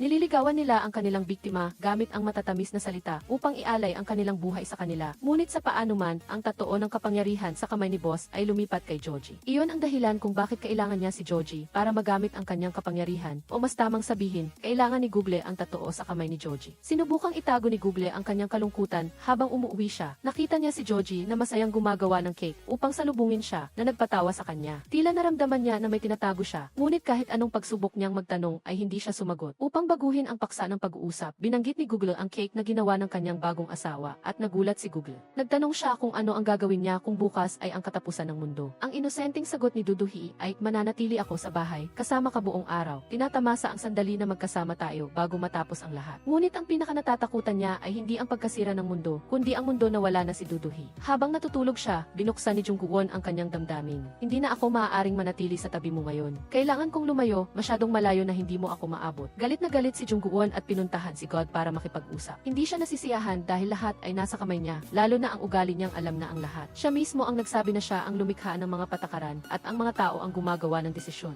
Kaya't handa si Jungguon na makipagpustahan sa kanya. Sa pagkakataong ito, lalabanan niya ang kapalaran. Babalik ang kanyang kapangyarihan at patuloy na mabubuhay si Duduhi. Ang datos na mayroon siya ngayon ay ang oras kung kailan nagbago ang may-ari ng totoo. Kahit na maliit ang pag-asa, kailangan niyang subukan. Bago sumapit ang kabilugan ng buwan, pinayuhan ni Jungguon si Park Bok-gyu na pangalagaan ang kumpanya kung may mangyari sa kanya. Tungkol sa iba, sabihin na lang na nagpunta siya sa isang malayong lugar. Nagising si Duduhi at hindi nakita ang kanyang asawa. Agad siyang naghanap at nakita si Jungguon na nag-iisip sa balkonahe. Sinabi niya na napanaginipan niya na sinabi nito na kailangan niyang pumunta sa isang malayong lugar. Ngumiti si Jungguon at sinabi, nang lumipat sa kanya ang totoo ay gabi ng kabilugan ng buwan. Malamang nababalik na sa kanya ang totoo. Hindi alam ni Duduhi na paparating na ang mga problema sa kanya. Pagkatapos ihatid ang kanyang asawa sa trabaho, mabilis na pumunta si Jungguon sa istasyon ng pulisya upang kumuha ng karagdagang impormasyon. Gusto niyang hilingin sa inspektor na protektahan si Duduhi kung may mangyari sa kanya. Nag-aalala siya na ang kamatayan ay isang babala para kay Duduhi. Kung totoo yun, maaaring nasa panganib si Duduhi. Matapos marinig ang kwento ng direktor, mabilis na hinanap ni Jin Gayaong si Duduhi. Nagmakaawa si Jin Gayaong na iligtas ni Duduhi si Jungguon. Kung hindi mamatay si Duduhi ngayong gabi, maglalaho siya. Bagaman walang katwiran, ibinigay ni Jin Gayaong ang lason sa kanya. Hindi makapaniwala si Duduhi sa kanyang naririnig nang malaman niya ang katotohanan. Gaano man ito itago ni Jungguon, nabunyag din ito sa huli. Lubhang nabigla si Duduhi sa mga salita ni Jin Gayaong. Kailangan niya ng tahimik na oras para mag-isip ng mag-isa. Matapos kumalma, nagpa siya si Duduhi na harapin ito sa halip na tumakas. Kahit isang araw na lang ang buhay niya, mananatili siya sa tabi ni Jungguon. Nag-date silang dalawa sa isang magandang beach sa huling pagkakataon. Kahit mag-reincarnate o mag-iba ng katauhan si Jungguon, mananatili siya sa tabi nito. Nagkaroon lamang ng kahulugan ang buhay ni Duduhi nang dumating si Jungguon. Kasabay nito, naghinala si No Seokmin sa kanyang sariling anak. Matapos siyang pahirapan, nalaman niya na sinubaybayan ng kanyang anak ang kanyang telepono. Isang walang awang demonyo ang nagpahirap sa kanyang anak para sa kanyang sariling layunin. Dahil sa kanyang pagiging mapaghinala, binigyan niya ang kanyang anak ng huling pagkakataon upang patunayan ang kanyang kakayahan. Kung mapapatay niya si Duduhi, patatawarin niya ang lahat ng kanyang mga pagkakamali noon. Ang anak na lalaki ay nagdurusa sa mga sugat sa kanyang katawan. Ang kanyang mga mata ay nagniningas habang nakatingin kay Duduhi. Ito ang tanging paraan upang makatakas mula sa madilim na buhay na ito. Galit siyang sumugod gamit ang kanyang sasakyan patungo sa kinaroroonan ni Duduhi. Mabilis na sumugod si Jungguon sa apoy upang iligtas siya, ngunit hindi niya nagawa. Sumabog ang sasakyan at itinapon siya palayo. Hindi niya pinansin ang pagpigil ng iba, sunod-sunod na lumapit si Jungguon sa apoy upang hanapin ang kanyang asawa. Sa huli, nakita niya ito. Si Duduhi ay nakahiga sa isang sulok, humihinga ng mabigat. Biglang gumuho ang bubong at bumagsak sa ibabaw ni Jungguon. Sa huli niyang lakas, sinubukan ni Jungguon na abutin si Duduhi. Sa sandaling malapit na sa kamatayan, bumalik sa tunay na may-ari ang marka. Mula sa apoy, binuhat ni Jungguon ang kanyang asawa palabas. Nanalo siya sa pustahan laban sa kapalaran. Maging si God ay nagulat sa kinalabasan. Matapos niyang mabawi ang kanyang kapangyarihan, bumalik si Jungguon sa kanyang orihinal na anyo. Ang pagmamataas ng isang mataas na antas na demonyo, kasama ang pagmamahal sa kanyang asawa. Bumalik ang kanyang kapangyarihan, ngunit nananatili ang pagmamahal na nagpasaya kay Duduhi. Inalagaan niya ang kanyang asawa ng husto na wala itong maipipintas. Papunta sa trabaho si Jungguon. Hindi niya nakalimutang dumaan at inisin ang pulubi. Nagulat si Duduhi nang malaman niya na siya pala ang boss ni Jungguon o sa madaling salita, si God. Ang kanyang pagiging ligtas ay nagpasaya at nagpasabik kay Park Bok-gyu. Masaya siya dahil bumalik si Jungguon, ngunit nang hinayang siya dahil hindi siya na-promote. Ang pagiging mapagmataas ni Jungguon ay nagbigay kasiyahan sa kanya. Sa wakas, bumalik na sa dati ang lahat. Ngunit hindi pa rin mapatawad ni Jungguon si Jin Gayaong, lalo na ang mga sinabi ni Jin Gayaong sa kanyang asawa. Ang pagbabalik ng kanyang kapangyarihan ay nangangahulugan din na kailangan niyang seryosohin ang pagpirma ng mga kontrata. Matagal-tagal na rin ang huli siyang tumayo sa mataas na lugar at manghuli ng biktima. Ang target sa pagkakataong ito ay isang matandang mag-asawa. Nagdasal ang matanda na tulungan siya ni Jungguon na maging mas matino ang kanyang asawa. Dahil sa katandaan at kahinaan, hindi na niya nakikilala ang kanyang asawa. Ito ay labis na nagpasakit sa kanya. Bagaman hindi niya obligado na magpaliwanag, binabalaan pa rin ni Jungguon na malapit nang mamatay ang matandang babae. Gusto mo bang ipagpalit ang iyong kaluluwa para sa huling ilang sandali na ito? Nang makita ang determinasyon sa mukha ng matanda, pumayag si Jungguon sa kasunduan. Gamit ang kanyang kapangyarihan, tinulungan niya ang matanda na alalahanin ang lahat. Ang makita ang dalawang matandang magkaibigan na masayang magkasama hanggang sa dulo ng kanilang buhay ay nagpaiyak kay Jungguon. Sa unang pagkakataon, nilabag niya ang patakaran sa hindi pagpapirma ng kontrata sa matanda. Mukhang ang isang malamig na dugo na demonyo ay unti-unting nagiging tao.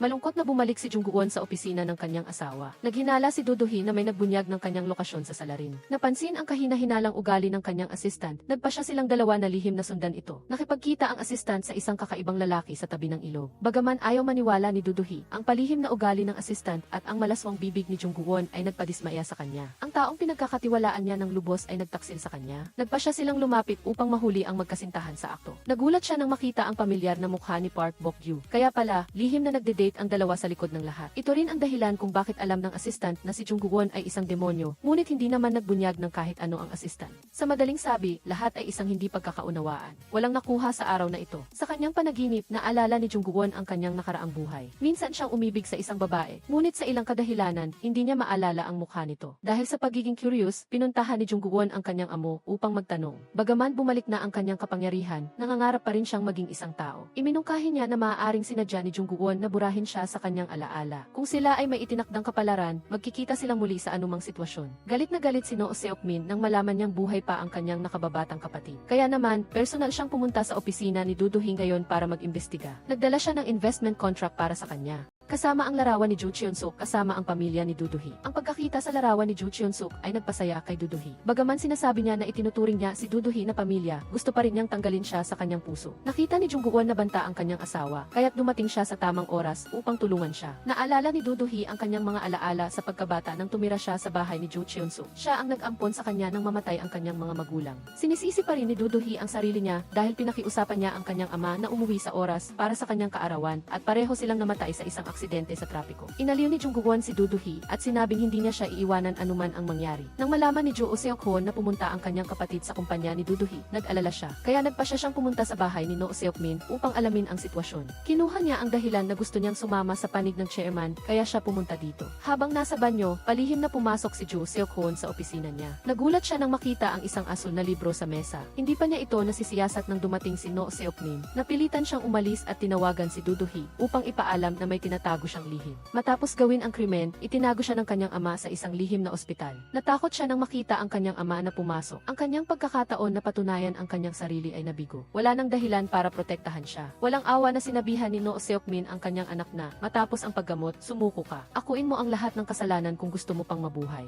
Kasabay nito, pumasok si Jung Won at ang kanyang asawa sa pribadong bahay ng chairman. Ang kanilang layunin sa pagpunta dito ay upang kunin ang ipinagbabawal na libro, ngunit hindi niya sinasadyang may natuklasan siyang iba. Ito ang telepono na ginamit niya upang makipag-ugnayan sa berdugo. Biglang tinawag ang dalawa ng pulis dahil sumuko na ang anak na lalaki. Inamin niya na siya ang gumawa ng lahat ng krimen. Tuwang-tuwa si Duduhi nang makita niyang dumating siya dito. Binigyan niya siya ng huling pagkakataon na aminin ang katotohanan. Pinatay ba niya ang kanyang lola? Pilit pa rin niyang inaamin na siya ang pumatay sa lahat. Matapos dumaan sa maraming torture, nawala na sa katinuan ang kanyang isipan. Nabigla si Jung Won nang magising siya mula sa kanyang panaginip. Sa kanyang luha ang mga mata, tumingin siya kay Duduhi. Sa kanyang nakaraang buhay, siya ay isang mayamang batang Ginoo na iginagalang ng lahat. Minsan, habang nag-a-absent sa klase, nakita niya ang isang babaeng mananayaw ng espada. Isang nakamamanghang dilag na lubos na abala sa kanyang sayaw. Nagulat siya nang mahuli siya ni Duduhi. Nagulat si Duduhi sa biglaang presensya ng isang estranghero na nanonood sa kanya. Mukhang alam na rin niya ang pagkakakilanlan ng Ginoo. Si Jung Won, isang playboy na kilala sa buong kabisera. Napipi si Jung Won nang malaman ni Duduhi ang lahat ng kanyang masasamang reputasyon. Nang dumating ang alipin upang hanapin si Jung Won, mabilis na umalis si Duduhi. Matapos ang pagtatagpo na iyon, ang isipan ni Jung Won ay parang lumilipad. Si Jung Won, sinadya ni Jung Won na pumunta sa mga bahay aliwan upang makita siya, ngunit nabigo siya. Dahil sa pag-ibig sa unang tingin, nagpanggap si Jung Won na isang iskolar at naghintay sa kanya sa tabi ng batis. Ang kanilang damdamin ay lalo pang lumalapit sa bawat pagkikita nila. Nagbabasa siya ng libro habang sumasayaw naman siya. Bawat galaw ng kanyang espada ay nagpapaganda sa dalaga na nagpa-in-love kay Jung Won. Unti-unting nahulog ang loob ni Duduhi sa inosente at masigasig na Ginoo. Ang distansya sa pagitan nila ay unti-unting lumiliit. Dati, si Duduhi ay isang sikat na G siya sa ibang lugar. Ngunit tumakas siya at nagtago dito dahil ayaw niyang magtanghal para sa isang opisyal. Dahil sa paghanga sa taong nasa harapan niya, naglakas loob si Jung Won na umamin ng kanyang damdamin. Ngunit tinanggihan siya ni Duduhi dahil sa kanyang mababang katayuan.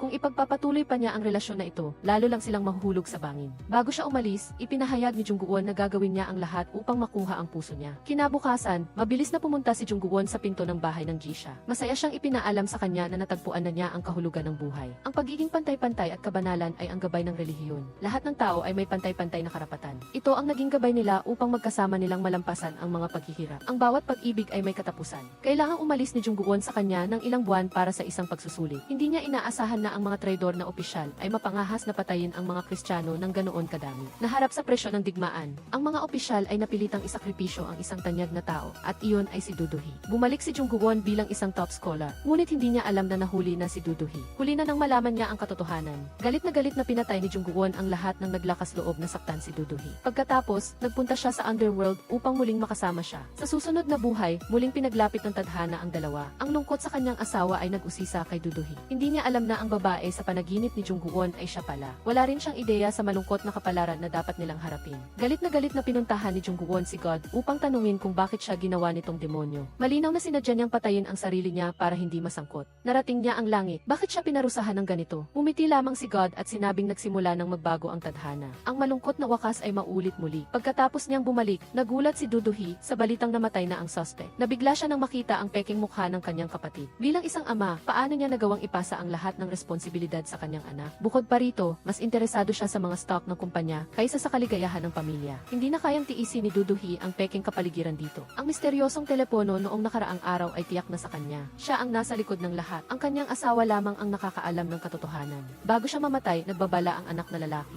Ang susunod na pinarusahan ay siya. Nadepress siya nang masaksihan ang sarili niyang anak na nagpakamatay. Tuwing makikita niya ang apoy, lalong sumasakit ang kanyang sugat. Ayaw na niyang mamuhay sa ganoong pagkakakulong. Habang wala ang kanyang asawa, lihim niyang binuksan ang lihim na safe. Sa loob ay maraming dokumento at ebidensya ng korupsyon niya. Ngunit ang nakakuha ng kanyang pansin ay ang ipinagbabawal na libro ni Jungwon. Binaligtad niya ang bawat pahina at nabigla siya nang malaman na si Jungwon ay isang demonyo. Sa sandaling iyon, bumalik si No Seokmin at nasaksihan ang lahat. Walang awa siyang nagtanong kung paano niya nalaman ang password ng safe. Gaano na ba karami ang nalalaman niya? Galit na galit siyang sinaksak ng mainit na bakal na nagdulot ng malubhang sugat sa kanya. Habang ginagamot sa ospital, biglang dumating si Jungwon para dalawin siya. Napansin niya na hindi nagulat ang babae sa kanyang pagdating, kaya naisip niya na alam na nito ang kanyang pagkatao bilang isang demonyo. Tinanong niya kung nakita ba nito ang kanyang ipinagbabawal na libro. Bagaman itinanggi niya, maaaring ito ang kanyang kaligtasan. Kinabukasan, humingi ng payo si Jungwon kay God kung ano ang maaari niyang gawin upang maiwasan ang kamalasan ni Duduhi. Bagaman ayaw niyang aminin, kailangan niya talaga ang tulong ni God. Binigyan lamang siya nito ng payo. Minsan, ang kaligayahan ay lason. Ang iba pa ay kailangan niyang lutasin ng mag-isa. Nagduda at nag-aalala si Jungwon habang bumabalik sa kanyang asawa. Araw-araw, gusto ni Jungwon na maging masaya si Duduhi. Mula sa pagkain sa bahay hanggang sa pagdiriwang ng Pasko, tinulungan niya si Duduhi na matupad ang lahat ng kanyang hiling. Sa isang hindi inaasahang pagkakataon, habang naglalakbay, nasaksihan ng dalawa ang isang aksidente sa trapiko. Naalala ni Duduhi ang mga malungkot na alaala niya noon. Dahil gusto ni Jungwon na mas maunawaan ang nakaraan ng kanyang asawa, nakipagkita siya kay Jo Seok-hoon. Siya ang pinakamalapit na tao kay Duduhi bago siya dumating. Ang unang impresyon ni Jo Seok-hoon kay Duduhi ay hindi siya naiba sa isang hedgehog. Palagi siyang nagtataas ng mga tinik upang protektahan ang kanyang sarili. Ang napakalaking pagkawala sa aksidente ay nagpasara sa kanyang sarili. Sa kabutihang palad, inampon at pinagaling siya ni Jo Cheon-soo. Ngunit dahil sa mga kamakailang pangyayari,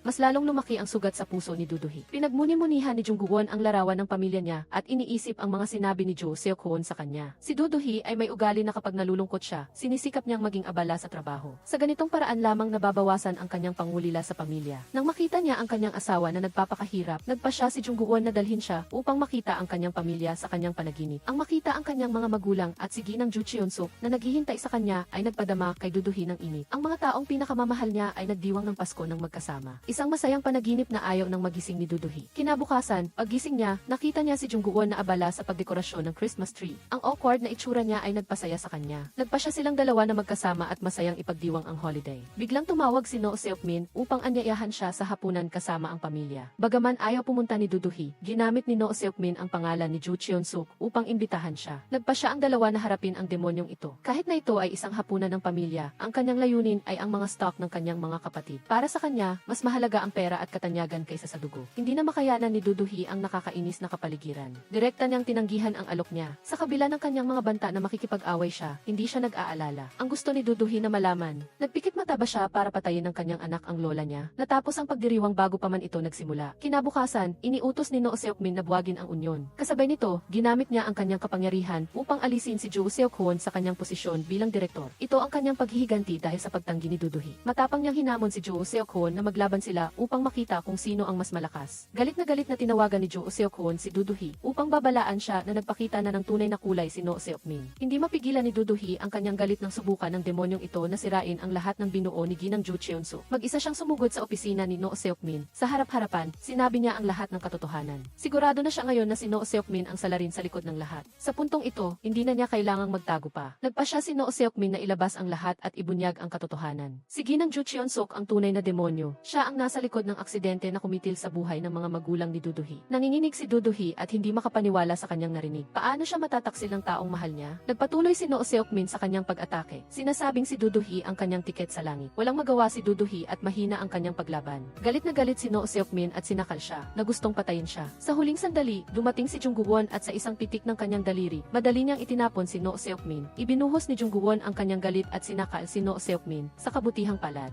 Pinigilan ni Duduhe bago pa may makakita. Sa isang kisap mata silang tatlo ay lumipat sa tore ng orasan. Sa unang pagkakataon na nasaksihan ang kapangyarihan ng demonyo, ito ay nagpakilig sa kanya. Alam ni Noo Seokmin na hindi niya kayang pumatay. Kung labagin ni Jungguwon ang patakaran, ang kanyang katawan ay maglalaho rin. Hindi gaanong pinansin ni Jungguwon ang kanyang sinabi. Ang pag-alam ng labis ng walang kapangyarihan ay napakadelikado. Kahit na hindi siya makapatay, marami siyang paraan para pahirapan ito. Si Noo Seokmin ay nagalit nang malaman niyang pumunta sa pulisya ang kanyang asawa upang magbigay ng pahayag. Sinabi niya na ang totoong utak sa likod ng lahat ay ang kanyang asawa. Ngayon, wala na siyang mawawala, kaya nakikiusap siya kay Jungguwon na lagdaan ang kontrata sa kanya. Si Jungguwon, hindi interesado si Jungguwon sa mungkahi ng halimaw na ito, kaya tumanggi siya at pinayuhan itong sumuko. Si Noo Seokmin ay hindi kailanman susuko kahit mamatay pa siya. Sa huling sandali, nagpa siya siyang tumalon at nagpaalam, magkita tayo sa impyerno. Kinabukasan, lumabas at sihi ang balita na si Chairman Noo Seokmin ang salarin. Nagulat ang lahat nang malaman nilang pinatay niya ang kanyang sariling ina. Ngunit kakaiba, hindi pa rin natagpuan ang bangkay ni Noo Seokmin. Kahit gamitin ni Jungguwon ang kanyang kapangyarihan upang mag-teleport, hindi niya ito mahanap. Malamang, ang pagkahulog sa malamig na ilog ay nakahahadlang kay Jungguwon na makalapit. Nag-aalala si Joo Seok-hoon para sa kanyang kapatid, kaya pinuntahan niya ito sa bahay. Hindi pa rin natatagpuan ng pulisya si Noo Seokmin.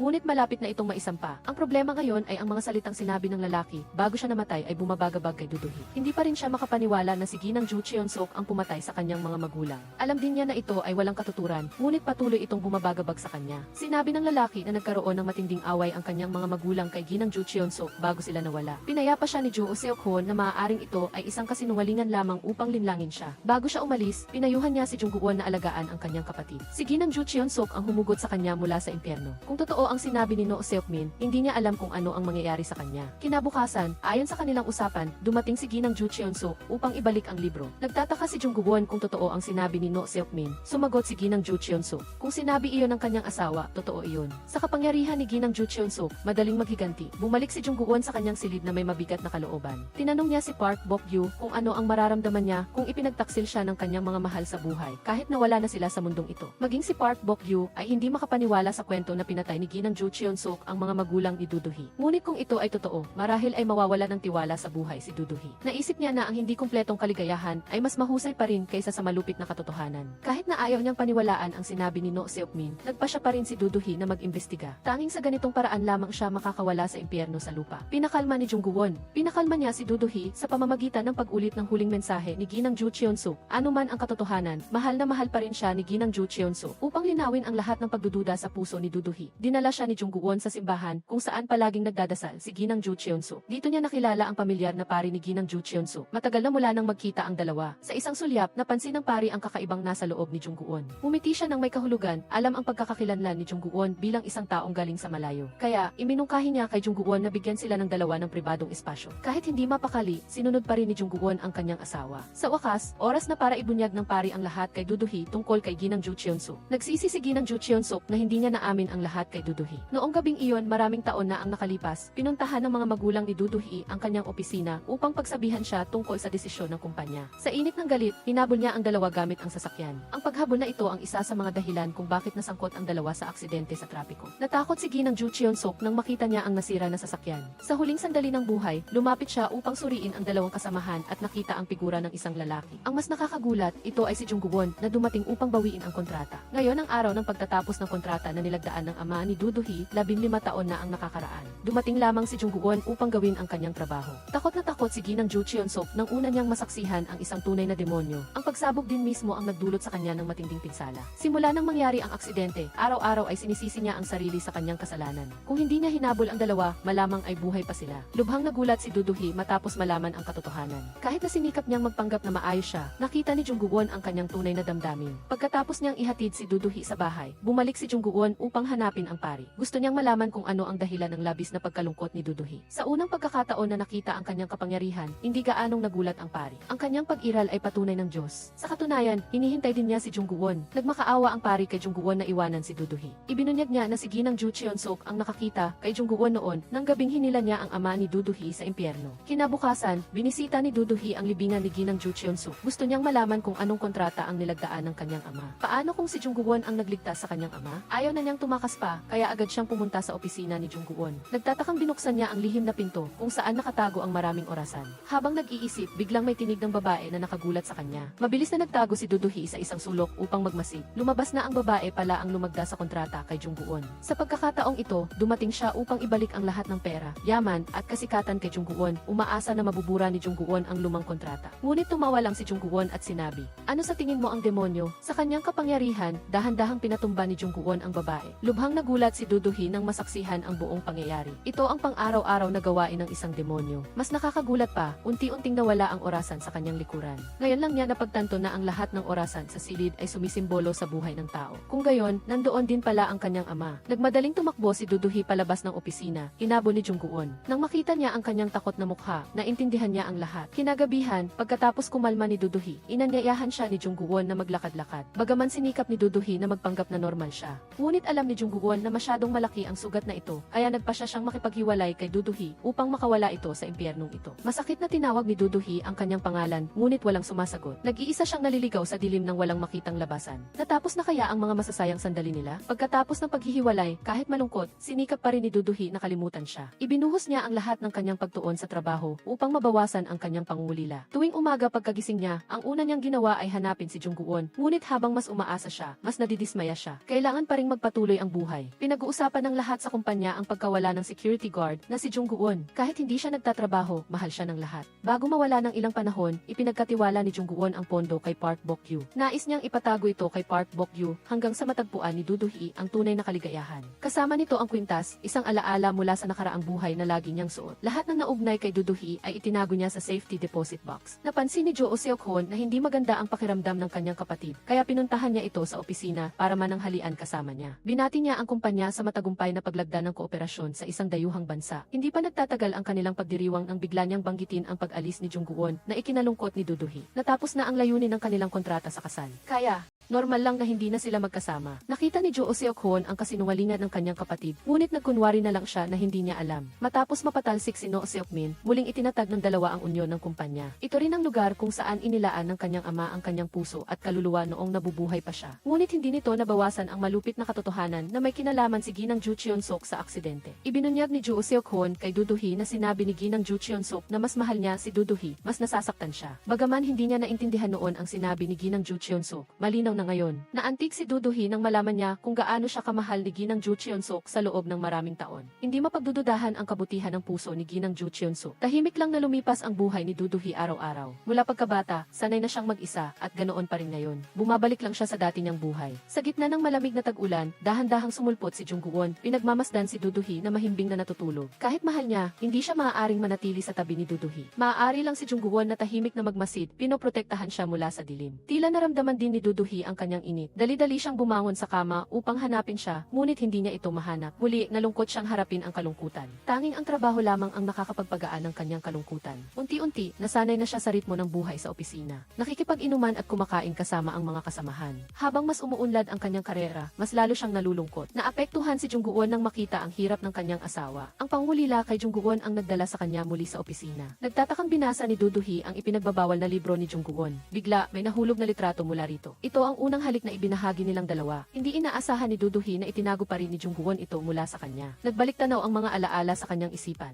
Ang luha ng kaligayahan na hinaluan ng kalungkutan ay dumaloy sa kanyang pisngi. Nagtataka si Park Bok-gyu nang makita siya doon. Simpleng miss na miss lang niya si Jungguon kaya siya pumunta. Naantig sa pagmamahala ng dalawa, ibinigay niya kay Duduhi ang kwintas ni Jungguon. Palagi niyang suot. Nang isuot ni Duduhi ang kwintas, naalaala niya ang kanyang nakaraang buhay. Ang taong mahal ni Jungguon ay siya. Si Jungguon ang nagligtas sa kanya mula sa negatibong kaisipan na tapusin ang lahat. Si Jungguon din ang nagbigay sa kanya ng pag-asa upang ipagpatuloy ang pamumuhay sa mundong ito. Ngunit muling dumating ang trahedya na nagdulot sa kanya ng pagkawala ng lahat. Bago ipikit ang kanyang mga mata, nakiusap si Duduhi sa Diyos na kalimutan siya ni Jungguon kung hindi ay patuloy itong magdurusa. Nagulat si Duduhi nang magising at malaman ang katotohanan. Nagmadali siyang hanapin si Jungguon, ngunit di inaasahang nahuli siya. Buhay pa rin si No Seok-min. Pagkatapos mahulog mula sa mataas na lugar, sinadya niyang sirain ang kanyang mukha para kay Jungkoon. Hindi niya matagpuan. Ngayon, dinukot niya si Do-do-hee para mapilitan si Jungkoon na magpakita. Gusto niyang personal na sirain ang mga nagtulak sa kanya sa impyernong ito. Kahit anong pagpapahirap ang gawin sa kanya, ayaw pa rin ni Do-do-hee na tawagin si Jungkoon. Nang makita niyang matigas pa rin ang ulo nito, nagpa siya si No Seok-min na patayin na lang siya. Bigla, isang hindi nakikitang puwersa ang pumigil sa kanya. Sa isang pitik lang ng daliri, lumipad si No Seok-min ng 1-0 metro. Galit na galit si Jungkoon, namumula ang mga mata habang dahan-dahang lumalapit kay No Seok-min. Nyanig ang bahay sa bawat hakbang ni Jungkoon. Dali-daling tumakbo si Do-do-hee at niyakap si Jungkoon. Nakiusap siya kay Jungkoon na huwag saktan si No Seok-min, kung hindi ay mawawala siya. Sa wakas, kumalma si Jungkoon at niyakap si Do-do-hee.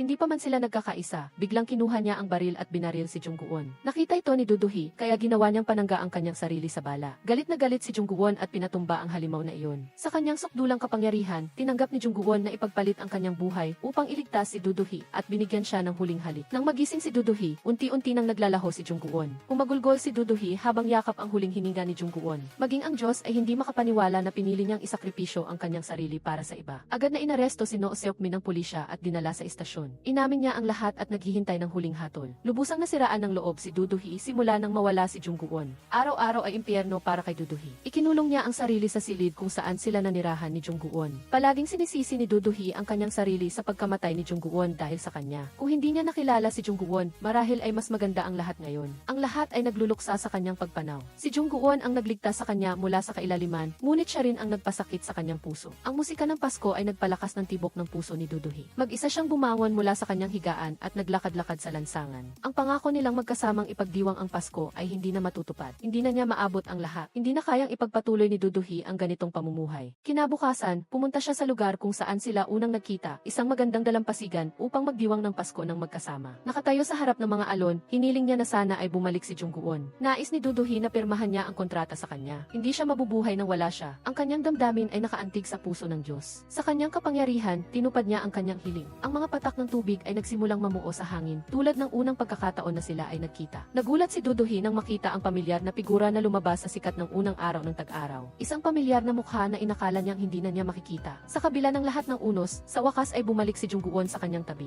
Hindi makapaniwala si Do-do-hee sa kanyang nakikita. Impyerno ba ito? Ngunit anuman ito, mananatili siya sa piling ni Jungkoon habang buhay. Masayang niyakap ni Do-do-hee si Jungkoon at hindi bumitaw. Mula nang siya ay isinilang, ito ang pinakamasayang sandali ng kanyang buhay. Pagkabuhay, masayang nagpasalamat si Jungkoon sa Diyos. Siya ang sumuway sa batas para buhayin si Jungkoon. Ngunit ito ang premyo ng manalo siya sa pustahan laban sa Diyos. Natupad ang kahilingan ni Do-do-hee ayon sa pangako. Naakit ang Diyos sa pagmamahalan ng tao. Sumang-ayon si Jungkoon na tama ang Diyos. Kailangan ng sakit para pahalagahan ang kaligayahan. Kaya ngayon, wala na silang utang sa isa't isa. Si Jungkoon, patuloy pa rin si Jungkoon sa pagiging kanang kamay ng Diyos hanggang sa katapusan ng kanyang buhay. Lubhang nagulat ang lahat sa kanyang muling pagkabuhay. Lahat ay nagbigay ng pinakamataas na pagpapala kay Jungkoon. Ito ang unang pagkakataon na ipinagdiwang niya ang Pasko kasama ang kanyang asawa, isang napakasaya at mainit na pakiramdam. Biglang tinanong ni Do-do-hee kung anong kontrata ang nilagdaan niya sa kanyang ama. Isinalaysay ni Jungkoon na isang malakas na pag-ulan noon at ang sunod-sunod na aksidente ay nagpasikip sa ospital. Nangangahulugan ito na kailangan niyang kalagkarin ang kanyang buntis na asawa sa gabi. Sa pinakadeprimidong sandali ng kanyang buhay, ang panalangin ng kanyang ama ay nakarating kay Jungkoon. Ang ama ni Do-do-hee ang lumagda sa kontrata upang iligtas silang dalawa kahit na ang kapalit nito ay ang kanyang buhay. Ngunit handa siyang tanggapin na antig si Do-do-hee nang marinig ang katotohanan. Ayaw niyang sabihin sa kanya ni Jungkoon dahil baka malungkot siya. Ngunit para kay Do-do-hee, ang maikling panahong iyon ay napakasaya na. Pinahahalagahan ng lahat ang bawat sandali sa piling ng kanilang pamilya. Nakaraan man o kasalukuyan, iniligtas siya ni Jungkoon mula sa impyernong ito. Unti-unting bumalik sa normal ang buhay ng lahat. Si No Seok-min ay sinentensyahan ng pinakamataas na parusa ng hukuman. Si Jo Seok-hoon ay naging bagong chairman ng kumpanya, habang si Jungkoon ay patuloy sa kanyang trabaho bilang isang demonyo. Kapag pumirma sa kontrata sa isang masamang tao, ang bawat isa ay may sariling kaligayahan at sinisikap itong protektahan. Bagaman ang buhay mag-asawa ay puno ng pagtatalo, higit sa lahat, pinagaling ng pag-ibig ang lahat. Pag-ibig ay darating sa bawat isa sa isang paraan o sa iba pa. Para kay Jungkoon, si Do-do-hee iyon. Dito nagtatapos ang pelikula. Salamat sa inyong pagsubaybay sa pelikulang ito. Umaasa kaming magkikita tayong muli sa susunod na mga produkto.